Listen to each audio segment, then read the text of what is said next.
벌써 새해가 됐네요. 다들 새해 복 많이 받으세요. 그리고 오늘은 2020년 작년이죠 벌써. 2020년에 사라진 스타트업이랑 그 뒷이야기들을 좀 볼 거예요. 알아본 스타트업들은 이렇게 7가지가 있고요. 다 좋은 스타트업들이었는데 혹은 좋은 취지를 가진 스타트업들이었는데 안타깝게 다들 장사를 그만하게 됐어요. 왜 그런지 하나씩 하나씩 볼게요. 자, 먼저 보는 건 이 퀴비라는 스타트업인데 이거 아주 기대를 많이 받던 스타트업이죠. 왜냐면 여기 파운더랑 CEO가 아주 엄청난 유명한 사람들이에요. 파운더는 제프리 카튼버그, CEO는 맥 위트맨이에요. 제프리는 월트 디즈니 스튜디오의 체어맨이에요. 체어맨이라 그러면 보드, 그러니까 그 이사회의 짱인 거죠. CEO는 아니고, 그죠? 그리고 코파운더이자 CEO의 드림웍스예요. 그래서 이 사람이 참여한 그 애니메이션들 보면은 다 여러분들이 아시는 이 리틀 머메이드, 뭐요? 인어공주, 그리고 뭐 뷰티 앤 더 비스트, 미녀와 야수, 알라딘, 라이온 킹, 슈렉, 쿵푸 판다, 뭐 엄청나게 많은 굵직굵직한 애니메이션들 다 이렇게 그 총괄한 사람이라고 볼 수 있죠. 그리고 여기 있는 CEO 매그는 어, P&G의 이사회고 드롭박스의 이사회예요.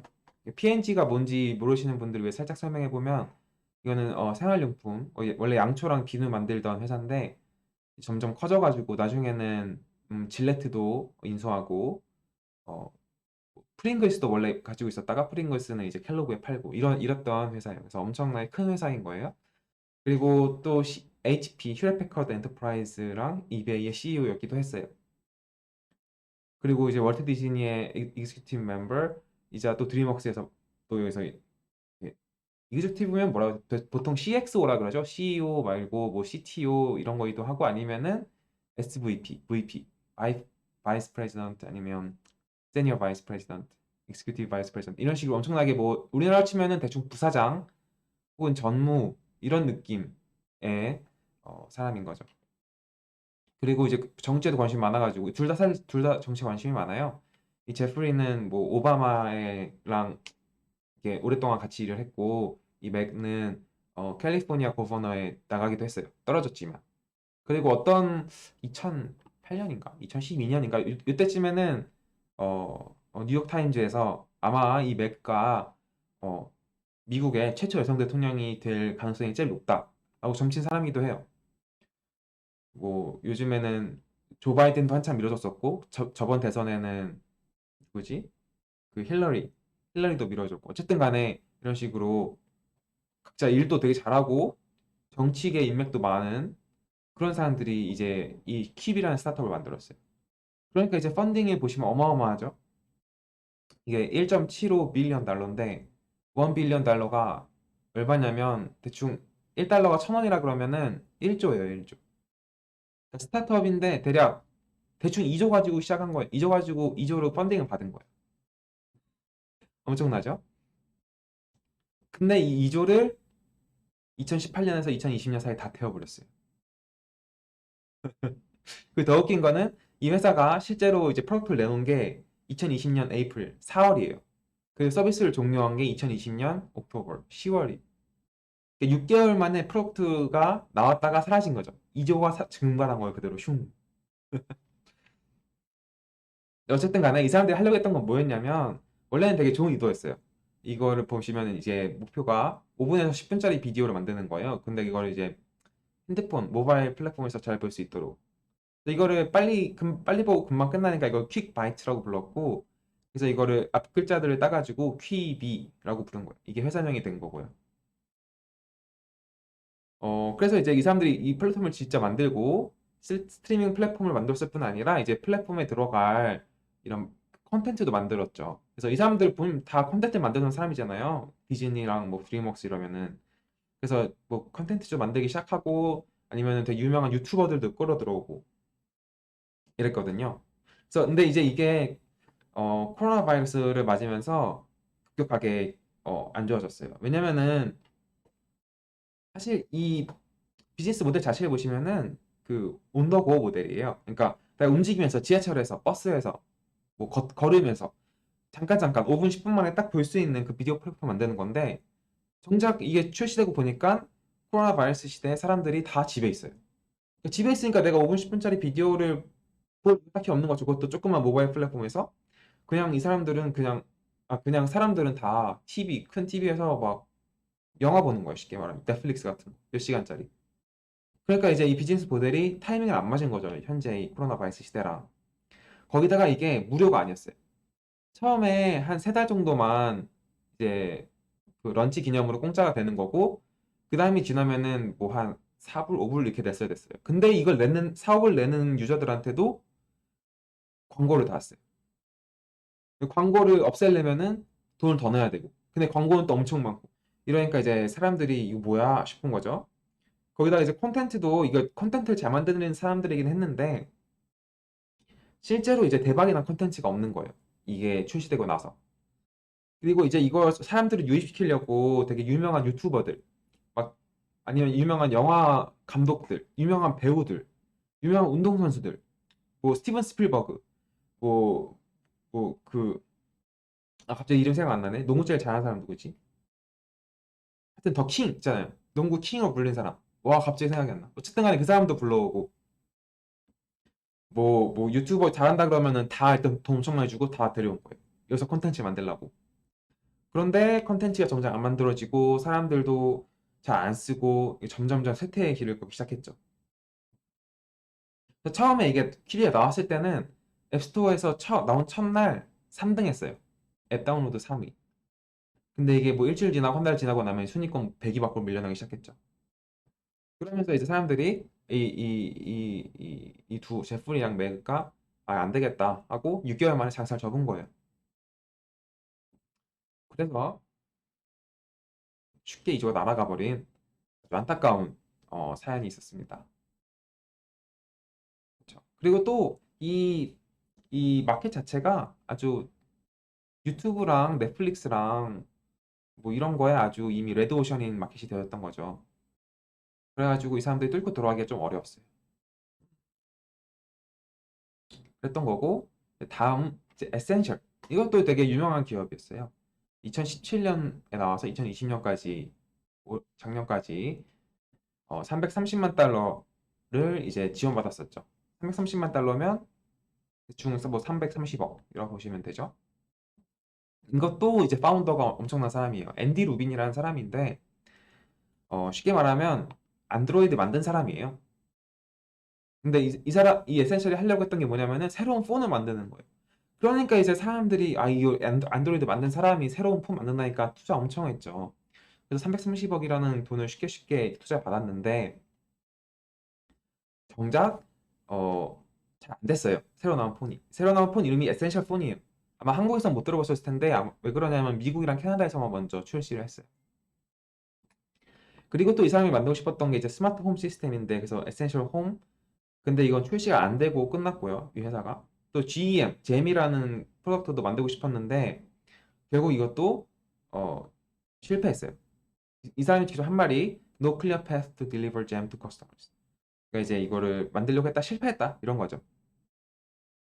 뭐 이유는 여러 가지 있었을 텐데 어쨌든간 그리고 또 이 사람의 얽힌 비하가 몇 가지 있어요. 제 생각에는 좀 재밌는 게 두 가지 있는데 첫 번째로 안드로이드라는 이름이 어떻게 나왔냐 라는 그 비하인드 스토리가 좀 재밌거든요. 이 사람이 여러 회사에서 일을 했는데 그 중에 하나가 애플이었어요. 1989년쯤에 애플에서 일을 하고 있었는데 이 사람이 로봇 엄청 좋아하고 이래가지고 같이 일하던 사람들이 이 앤디 루빈 보고 안드로이드라고 불렀어요. 그런데 이제 그 사람이 나중에 애플 나오고 안드로이드라는 회사를 차리고 그게 구글에 인수되면서 정작 이제 아이폰에 대항하는 안드로이드 폰이 나오게 됐죠. 그래서 이제 그 사람이 구글에 이제 안드로이드가 인수가 되니까 이 사람을 이제 안드로이드의 총 책임자로 앉혀놓은 거예요. 구글에서 레디 페이지가. 그리고 나중에 한참 거기서 안드로이드 일하다가 나중에는 이제 로보틱스 쪽으로 옮겨갔는데 그 시절에는 이제 구글에서 로보틱스를 좀 연구하려던 때였어요. 왜냐면 그때 얼마 전에 현대에서 인수한 보스턴 다이나믹스도 구글에 있던 시절이었어요. 어쨌든 간에 그랬고 근데 모종의 이유로 이제 구글에서 나와가지고 뭐 플레이그라운드라는 벤처 캐피탈을 만들었어요. 그리고 이제 그 다음에 에센셜이라는 회사로 이제 투자했다가 자기가 이제 직접 만들었다가 잘 안 된 거죠. 근데 이게 이 안 된 이유가 다 구글에서의 일이랑 관련이 있어요. 지금 여기 제가 이렇게 없어진 무슨 줄이라 그런지 모르겠지만 줄 하나 쳐놨죠. 이게 뭐냐면은 구글에 있던 시절에 좀 성희롱, 성폭행 이쪽으로 고발을 당했어요. 근데 그 고발 이제 이어서부터는 좀 썰이에요. 100% 트루는 아니고 근데 이제 고발을 당한 건 트루인데 많은 사람들이 이게 진짜 있던 일이라고 생각을 해요. 왜냐면 이제 레리 페이지가 이 앤디 루빈을 그냥 불러가지고 내가 지금 이런 얘기를 들었는데 너 회사에서 나가줘야겠다. 근데 이제 앤디 루빈이 안 나가고 버팅인 거예요. 이제 그러니까 그냥 막 자르기는 좀 애매한 사람, 왜냐면 너무 잘하는 사람이니까 애매해서 이 사람한테 엑싯 패키지를 준 거예요. 엑싯 패키지가 뭐냐면은 어 그러니까 뭐 패키지라 그러면 돈이에요. 쉽게 말하면. 그래서 내가 회사 입사할 때 돈 얼마 줄게 이게 대충 오퍼 레터에 적혀 있는 패키지라고 볼 수 있거든요. 근데 이제 이 사람한테 빨리 나가달라고 900 이게 뭐 얼마? 100만, 1000만, 9천만 달러, 9천만 달러를 이제 엑시 패키지로 제시한 거예요. 약간 여기 말 잘못했나? 100만, 1000만, 3억 3천만 달러를 펀딩 받은 거고, 그래서는 100만, 1000만, 9천만 달러 엑시 패키지를 제시한. 9천만 달러면은 그러면 1000만, 10억, 900억. 회사 나가달라고 900억을 이제 제시했다고 하는 거죠. 이제 구글에서는 그걸 부인했던 것 같은데, 근데 또 정작 저는 이게 기억이 나요. 이게 2018년쯤에 있던 일인데, 2018년에 구글에서 이런 일이 터졌다는 거를 사람들이 알고, 이제 워크아웃이라고 약간 프로테스트처럼 그 구글 엠플로이들이 다 그 점심시간쯤에 다 거리로 나왔어요. 거리로 나와서 이제, 뭐지, 뭐, 인권 존중, 뭐, 직장 내, 성희롱, 성폭행 이런 거 근절돼야 된다. 이런 식으로 이제 좀 잠깐 프로테스트를 하고 들어가는 일이 있었어요. 근데 정작 그때 제 기억으로는 뭔가 프로테스트를 열심히 했던 사람들도 있지만 이게 무슨 일인지도 모르고 나온 사람들도 있었고 그냥 사람들이 있으니까 뭐야 왜 무슨 일이야 하고 나와가지고 그냥 잡담 떨다 들어가던 사람들도 있었고 어쨌든 간에 이게 사회적으로 좀 큰 이슈가 됐었던 일이에요. 그러다 보니까 이제 이 사람이 2018년이면 이제 한창 에센셜 열심히 일하고 있을 텐데 그게 갑자기 터져버리니까 이제 좀 문제가 된 거죠. 결과적으로 회사 경영하고 이러는데. 그래서 이제 그렇기 때문에 이제 에센셜 홈이나 GEM이 결국에 못 만들어졌다라고 보는 사람들도 있어요. 음. 뭐 이 사람 이 앤디 루비는 그런 성폭력, 성희롱이 없었다고 계속 주장을 하고 있는 걸로 알고 있어요. 뭐 정확한 건 아닌데 어쨌든간 뭐 그런 썰이 있다, 그런 비하인드 스토리가 있다라는 정도만 알아두시고 네. 다음으로 넘어가 보면 이제 아트리움. 아트리움도 이제 또 유명한 사람이 만들었어요. 보면은 되게 유명한 사람들이 다 하나 회사에서 만족 안 하고 계속 뭔가 도전하는 것 같아요. 그 점은 되게 높이 사고 싶어요. 되게 좋아 보여요. 이제 아트리움을 만든 사람은 저스틴 칸이라고 트위치 만든 사람이에요. 트위치가 어, 처음에 이제 또 이거 트위치도 비하인드 스토리가 살짝 있는데 원래 구글에 인수되려고 했어요. 근데 구글이 처음에 유튜브를 사고 이제 그 다음에 또 트위치도 살려고 하니까 이제 미국에서 반독점법 이런 게 있거든요. 그러니까 한 회사가 어떤 시장을 독점하면 안 된다라는 그게 법으로 돼 있어요. 근데 이제 유튜브 사고 트위치 사면은 이제 구글에서 이런 동영상 플랫폼을 다 가져가는 거니까 원래 살려고 했었는데 거의 딜이 끝났는데 반독점법에 걸려가지고 못 사고 살짝 더 싼 가격으로 아마존이 샀죠.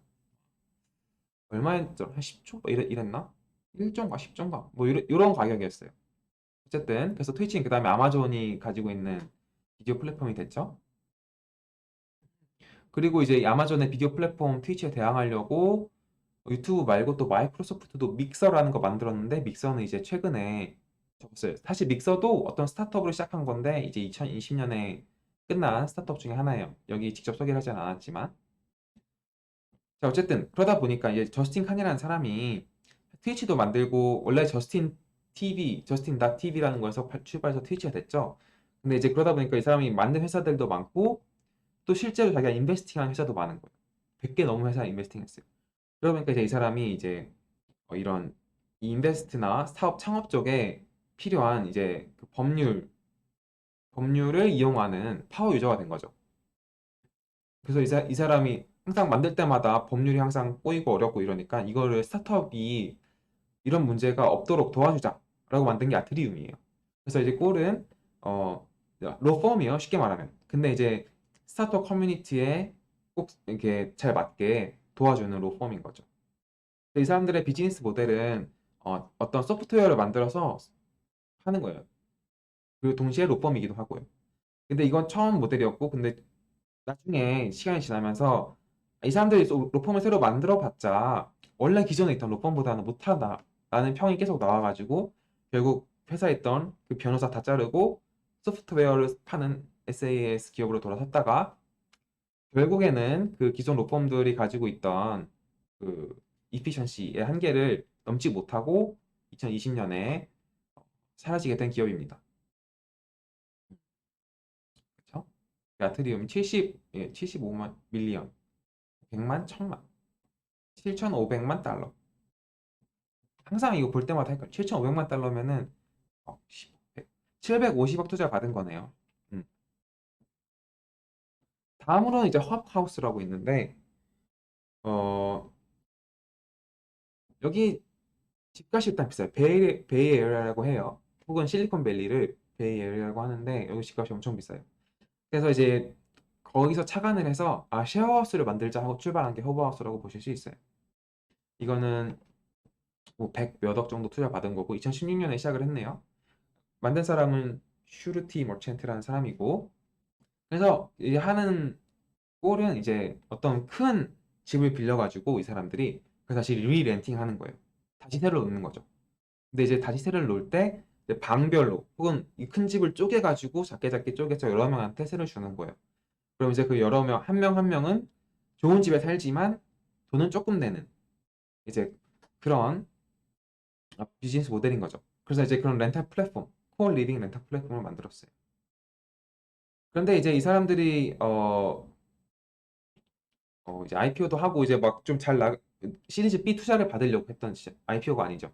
시리즈 B 투자를 받으려고 했던 시점에 바로 얼마 전에 위웍에서 IPO를 실패했어요.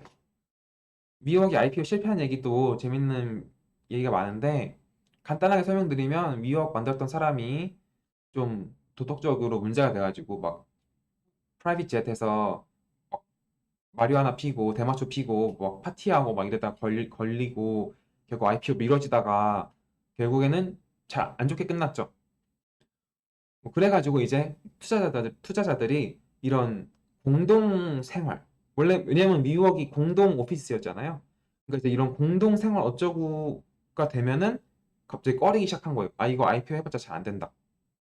그래서 투자도 안 하게 된 거죠. 시리즈 B 거의 마무리됐던 시험이었는데 이제 어, 결국엔 펀딩을 못 받고 그래서 이제 이 사람들이 허브하우스가 셀프 펀디드 컴퍼니로 돌아섰어요. 아 우리 더 이상 펀딩 안 받고 우리 돈으로 알아서 하겠다. 근데 그러자마자 갑자기 코로나 바이러스 터진 거예요. 그럼 코로나 바이러스 터지면은 쉐어하우스 어떻게 되겠어요? 사람들이 안 가잖아요. 그래서 이제 망했다. 라고 이 사람도 주장을 해요. 근데 또 정작 여기에 얽혀 있는 백스토리로는 여기에 살고 있던 사람들, 이 허브하우스가 제공하는 집에 살고 있던 사람들과 그 원래 집주인들, 그 사람들은 이미 이 허브하우스가 상당히 안 좋다고 불평이 많았어요.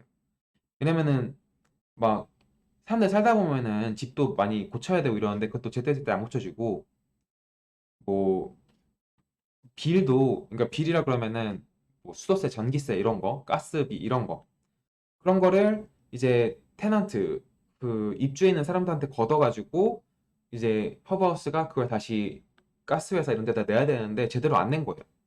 그런 것도 있고 또 코로나 바이러스 동안 이 사람들이 원래 제공하기로 했던 서비스를 다 제공 못했어요. 예를 들면 집 청소해 주는 거 우리가 해주겠다 했는데 코로나 바이러스 때문에 그게 무산됐는데도 테넌트들한테 클리닝 피를 계속 받은 거예요. 이런 식이 되고 그리고 또 결정적이었던 건 갑자기 노 머니 레터라고 했어요. 그러니까 오른쪽에 보이는 이게 그 노머니 레터인데 갑자기 이런 거예요. 아, 우리 더 이상 회사에 돈이 없다. 다음 달까지만 살고 그다음부터는 우리가 케어 못 해주겠다. 라고 한 거예요. 그러니까 사람들이 완전 화가 난 거죠. 왜냐면은 뭐 그때가 뭐 세프템버에 이 메일을 보냈는데 그게 옥토버까지만 가능하다 했어요. 그러니까 9월에 보내서 아, 너희는 10월까지만 살 수 있다. 라고 한 거예요. 이 테넌트들한테. 근데 동시에 또 테넌트들한테 너희가 이미 키머니 그 보증금 이걸 이미 냈으니까 10월 월세는 안 내도 된다라고 했는데 또 그게 실제가 아니었던 거예요. 그래서 여기 살고 있는 사람들은 10월 월세 안 내려고 그러고 집주인은 갑자기 10월 월세가 날아가 버린 거고 이러니까 엄청난 마찰이 생기면서 결국에는 이제 로우스시 들어갔죠. 이제 어떻게 될지는 두고 봐야겠어요. 어쨌든 간 되게 어, 안 좋게 끝난 회사예요. 심지어 이거 보낸 회사 이름도 디아블로 매니지먼트 그룹이에요. 이걸 이제 디아블로 매니지먼트도 여러 가지 일을 하는데 그 중에 하나가 이런 식으로 이제 끝나는 비즈니스가 잘 끝날 수 있도록 해주는 이름과 되게 잘 어울리죠. 디아블로. 어쨌든가 네, 이런 일이 있었어요. 그래서 끝까지 잘 했으면 아이디어는 되게 좋아요. 왜냐면은 말씀드렸듯이 여기 집값 너무 비싸가지고 사람들이 조그만 집을 구하는데 조그만 집을 구하다 보면 결국에는 집의 퀄리티도 좀 안 좋은 집을 구하게 되고 그러다 보니까 좀 항상 이런 수요는 있어요. 이 베이에리아 쪽에. 이게 결국엔 잘 안 통했던 거죠. 다음으로 또 스케일 팩터라는 회사가 있는데 이 회사도 살짝 골 때리는 회사예요. 이건 얼마냐? 100만? 1000만? 1억 달러. 1000억이죠. 대충 1000억을 지원받은 회사인데 파운더는 컬트 라스만. 어떻게 정확히는 모르겠지만 컬트라는 사람이고 이 사람들이 원래 하려고 했던 거는 이제 인공지능에 기반한 회계 일이에요. 근데 이 인공지능 회계 일을 만들어서 이제 조그만 비즈니스 사람들을 도와주겠다. 자영업자들 도와주겠다 이거죠. 쉽게 말하면. 왜냐면 이제 이런 회계 일이 자영업자들이 하기에는 좀 어려울 수도 있고 이 사람들이 회계사를 고용하기도 좀 어렵잖아요. 그죠? 그래서 이제 이것들을 해주겠다는 건데 원래 이 사람들이 이렇게 팔았던 광고했던 모델은 소프트웨어예요. 자기들이 어떤 소프트웨어를 가지고 있어가지고 이거가 되게 잘 동작을 해서 그냥 이 회사에 있는 스케일 팩터 사람들이 자영업자들의 이 가지고 있는 그 매출 기록에 액세스만 할 수 있으면은 우리가 모든 거를 다 소프트웨어로 해주겠다라는 거였어요. 그리고 이 사람들이 주장하는 이제 문을 장사를 접게 된 이유는 또 코로나 바이러스예요. 그러니까 코로나 바이러스가 실제 위기인 것도 맞는데 그동안 제대로 동작이 안 해온 스타트업들이 핑계대기 좋은 나 코로나 때문에 망했어라고 핑계대기 딱 좋은 주실도 제공을 하고 있다고 말을 많이 해요. 그래서 왜 그런지 이 회사에 대해서 왜 그런지 살펴보면 실제로는 소프트웨어 팔았지만 어, 회사에 가보면은 소프트웨어를 개발하고 AI를 만드는 사람들이 몇 명 없던 거예요. 나머지는 다 진짜 회계사들. 그러니까 이게 무슨 말이냐면은 내가 조그만 스몰 비즈니스 회계를 봐주겠다고 했는데 그 소프트웨어는 제대로 동작을 안 하고 결국에는 회계사를 고용해서 그거를 회계 장부를 본 거고 심지어 또 회계사들을 직접 고용하면 비싸니까 좀 상대적으로 싼 회계사들을 찾아서 필리핀에 있는 사람들을 아웃소싱 했어요. 막 이런 일들 겹쳐지고 나니까 이것도 사람들이 뭐 이거 고발해야 되는 거 아니냐, 법적 문제를 봐야 되는 거 아니냐 이런 얘기도 나오고 있고 또 웃긴 얘기는 이 사람들이 천 데스크라고 해서 천은 뭐요? 이거 이제 구독을 안 하고 이제 사람들이 나가는 거죠. 그런 쉽게 말하면 스케일 팩터한테 회계를 의뢰했다가 나 더 이상 안 할래 하고 이제 리펀드 하고 싶은 사람들이 엄청 많아진 거예요. 근데 이제 리펀드를 한 번 해주면 회사가 한 번에 망해버리니까 이거를 좀 꼼수를 쓴 거예요. 되게 안 좋은 건데 이 천 데스크라는 거 그러니까 그냥 비유한 거예요. 어떤 이 책상이 천 데스크인 거고 거기서 무슨 일을 했냐면은 어, 어떤 사람들한테 리펀드를 해줄지 우선순위를 정한 거예요. 근데 원래 리펀드를 요청하면 다 해줘야 되잖아요. 한 번 안 해주고 만약에 커스터머들이 야 나 너희 회사 소셜 미디어 우리나라에서는 SNS라고 하죠. 사실은 소셜 미디어 그 페이스북이나 이런 거 거기다가 안 좋게 평을 쓸 거야 라고 하면 그 커스터머들한테는 리펀드를 잘 해주는 거예요. 빨리빨리. 근데 아무것도 안 한 그냥 리펀드 해줘라고 부탁한 커스텀한테는 리펀드 안 해주고. 그럼 어떻게 되냐면은 이제 그 이사회 보드 멤버들한테 이제 회사가 어떻게 돌아가고 있다를 보고할 때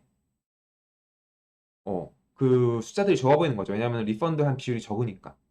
이런 식으로 계속 문제를 떠안고 가다가 결국에는 터져버렸어요. 네. 그래서 스케일 팩터는 이제 2020년에 마무리하게 됐고요. 방금 보셨던 스케일 팩터랑 이 헙하우스 이 두 회사는 뭔가 이 끝 마무리가 좀 되게 노이지하죠. 좀 안타까운 일이에요. 그래서 이런 회사들은 좀 약간 AI를 팔아먹은 회사들이다 라고 생각을 하는 사람들도 있어요. 이건 또 물론 다 양쪽 얘기를 들어봐야 되는 거긴 한데 아주 잡음이 많은 거는 사실인 거죠. 다음으로는 이제 스타 스카이 로보틱스, 혹은 어떻게 읽는지 모르겠어요. 스타 스카이 혹은 스타스키. 어쨌든 간에 이 사람들이 하려고 했던 거는 셀프 드라이빙 트럭이에요. 셀프 드라이빙 트럭이 쉬운 일은 아닌데 이 사람들이 되게 잘했어요. 보시면 2015년에 만들어서 2016년에 바로 길거리에서 주행할 수 있는, 근데 사람이 핸들 잡지 않아도 주행할 수 있는 그런 그 비이클을 만든 거고요. 그 다음에 2018년에는 이제 fully unmanned, 그러니까 아예 사람이 아예 안 탄, 뭐 옆좌석 조수석에서도 브레이크 잡으려고 사람이 타 있지 않는 아예 사람이 없는 트럭을 만들었어요. 근데 이거는 이제 좀 제한된 도로에서만 움직일 수 있도록 2018년에 승인을 받았고요. 이제 2019년이 돼서는 실제로 사람 아무도 안 탄 트럭인데 고속도로에서 달릴 수 있는 그 허가를 받았어요. 근데 그리고 2020년에 문을 닫는 거죠. 음. 좀 안타까운 스토리예요. 왜냐면은 제 생각에 이 사람들은 되게 좋은 방향으로 가고 있었어요.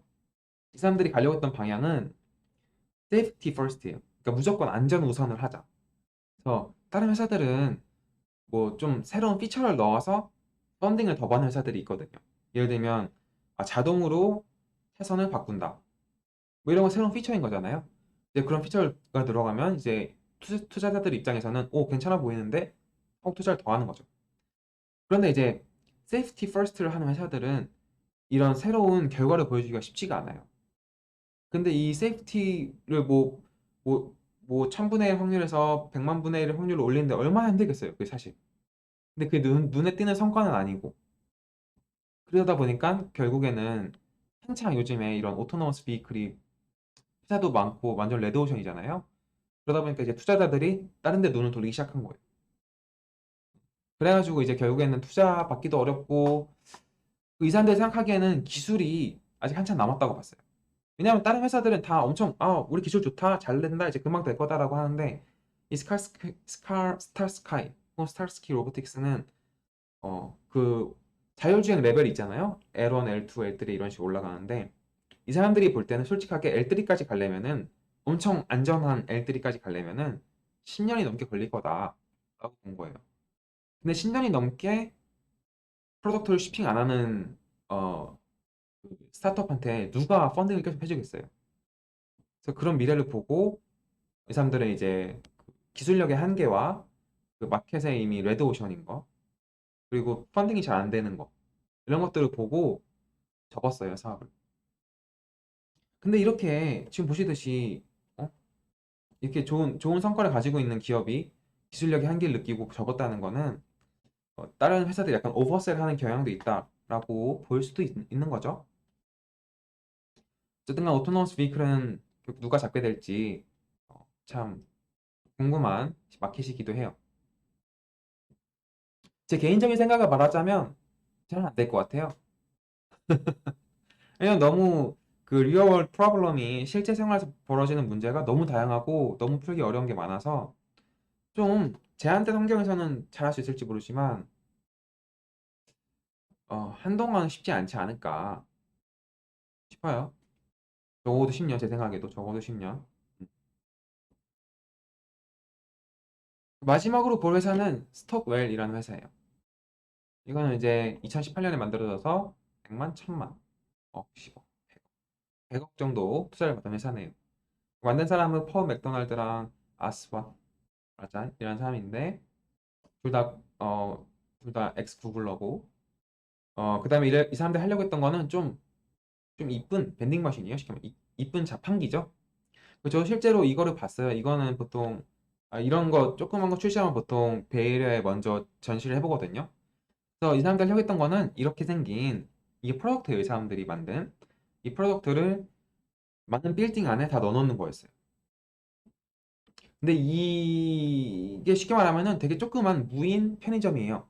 그럼 무인 편의점을 모든 빌딩 안에 넣겠다라는 게 이 사람들의 목표였던 거죠. 여기 보시면 되게 다양한 게 많이 있어요. 뭐 이런 조그만 초콜릿, 과자 이런 거부터 뭐 휴지, 뭐 약, 상비약, 아니 심지어 콘돔, 뭐 마실 거까지 다 있었어요. 근데 저도 제가 있던 빌딩에서도 이게 하나 들어와 있었는데 보고 처음에 되게 신기했어요. 재밌어 보였는데 실제로 써보진 않았어요. 네. 그냥 별로 저는 쓸 이유를 못 느꼈어요. 왜냐면 제가 느끼기에는 이게 그냥 자판기랑 다른 게 뭔가 싶었어요.